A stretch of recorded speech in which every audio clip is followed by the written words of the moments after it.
దసరా కొంచెం జరుగు అన్నా.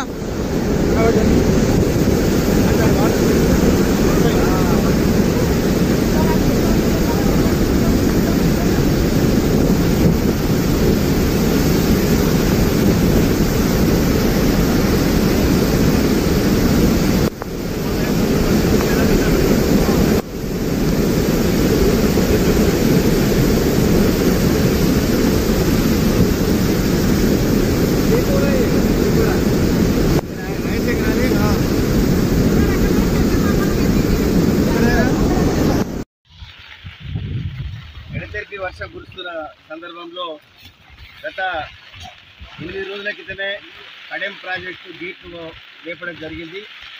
మరి నిన్న రాత్రి నుంచి బోత్ ఆ ప్రాంతంలో గుడిహత్తులూరు బజారత్తులూరు ఆ ప్రాంతంలో భారీ వర్షం పడడం మూలంగా దాదాపు 5 లక్షల నుంచి 6 లక్షల క్యూసెక్స్ నీరు పైనుంచి రావడము, ఈ డ్యామ్ నుంచి దాదాపు 3 లక్షల నీరు వదిలిపెట్టడం జరిగింది.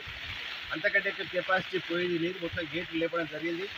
మరి ప్రమాద స్థాయికి కడెం ప్రాజెక్టు చేరుకోవాలని చెప్పి మరి రాత్రికే ఇరిగేషన్ అధికారులు, పోలీస్ డిపార్ట్మెంటు, మరి రెవెన్యూ డిపార్ట్మెంటు మరి అన్ని గ్రామాలకు సైరన్లు ఇచ్చేసి ఎవిక్షన్ చేయాలి, ప్రమాద స్థాయిలో ఉంది డ్యామ్ అని చెప్పిన తర్వాత 12 గ్రామాలలో దాదాపు ఒక 3000 కుటుంబాలను సురక్షిత ప్రాంతానికి తరలించడం జరిగింది. జిల్లా కలెక్టర్ గారు, ఎస్పీ గారు ఇక్కడే ఉన్నారు, ఎమ్మెల్యే గారు మరి పొద్దున్న ఇక్కడికి వచ్చి ఎర్లీ మార్నింగ్ పర్యవేక్షిస్తూ ఉన్నారు. మా ఇంజనీరు సుశీల్ గారు, రాజశేఖర్ గారు వాళ్ళు నిజంగా కూడా మరి ప్రాణాలను అడ్డుపెట్టి మరి డ్యాము చివరి వరకు అక్కడ ఉండి 6 లక్షల క్యూసెక్స్ వస్తుందంటే భయాందోళనతో వాళ్ళు అందరూ కూడా తిరిగి డ్యామ్ నుంచి వాపస్ రావడం జరిగింది. ప్రజలందరూ కూడా భయాందోళనతో ఉన్నారు.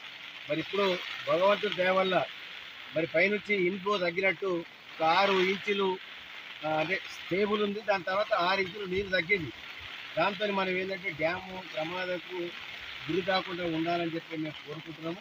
ఆ బోత్ ఏరియాలో వర్షం తగ్గితే మాకు డ్యామ్ సేఫ్ అవుతుంది. మరి అక్కడ పక్కకు ఏదైతే అక్కడ లెఫ్ట్ కెనాల్ ఏదో ఉందో లెఫ్ట్ కెనాలు మరి అక్కడ బ్రీచ్ అయింది. ఇప్పుడు ఆ బ్రీచ్ అయ్యి లాస్ట్ టైం 1995లో కూడా అక్కడే బ్రీచ్ అయింది, మళ్ళీ ఇప్పుడు కూడా అక్కడే బ్రీచ్ అయింది. అది పెద్దగా అయిపోతే ఆ నీళ్ళ పక్క నుంచి మళ్ళీ గోదావరికి వెళ్ళిపోతే దాని మీద కూడా ప్రెషర్, డ్యామ్ మీద కూడా ప్రెషర్ తగ్గే అవకాశం కూడా ఉంటుంది.